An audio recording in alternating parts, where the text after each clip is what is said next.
Hey, hey, hey, hey, hey, hey, hey, hey, hey, hey, hey, hey. On, you, return. Sa gitna ng init ng kalsada, may tatlong pinag-usapan ng madla. Isang guro'y nahuli sa pagdaan, walang helmet, lumabag sa batas. Hindi maikakaila ang pagkukulang, batas trapiko'y dapat sundin kailanman. Ang guro'y huwaran ng kabataan, kaya nararapat maging ehemplo sa daan. Tama lang na may pagpapatupad upang disiplina'y manatiling tapat. Ngunit sa bawat salitang bibitiwan, paggalang ay huwag ding kalimutan. Tama na hulihin kung may paglaban, ngunit respeto'y huwag mawawagli. Nakiusap ang guro, huwag na sana kong i-video, ngunit nagpatuloy pa rin ang kamera at eksena.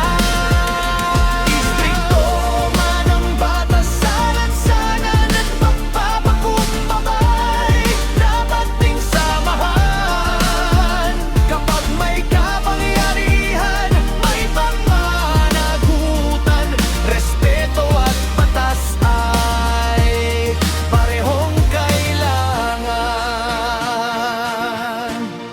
Hey, hey! Hindi ligtas ang guro sa responsibilidad. Siya ang gabay ng bawat kabataan. Kung siya'y lalabag sa simpleng alituntunin, anong aral ang kanilang pupulutin? Ngunit ang pagpapatupad ng tungkulin, hindi lang sa paghuli nasusukat. Mas dakila ang batas kung may pag-unawa. Ang dignidad ng tao ay pinanganggalagaan. Pareho silang kawani ng pamahalaan, parehong may tungkuling dapat panindigan. Isa'y nagtuturo ng wastong asal, isa na may nagpapatupad ng batas. Kapag may pagkukulangan, bawat isa hindi kailangang mawalan ng dangal, disiplina at malasakit ang kailangan upang respeto'y manatiling buhay.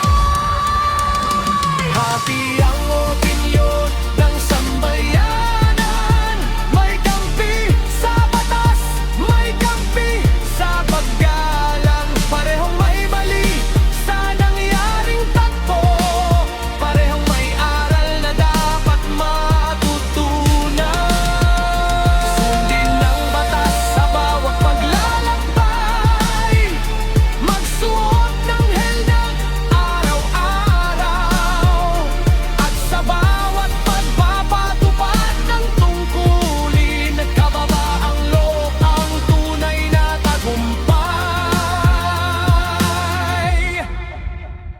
Hindi laban ng tao sa tao, kundi laban para sa tamang asal. Kapag batas at paggalang ay nagsama, mas magiging maayos ang ating bansa.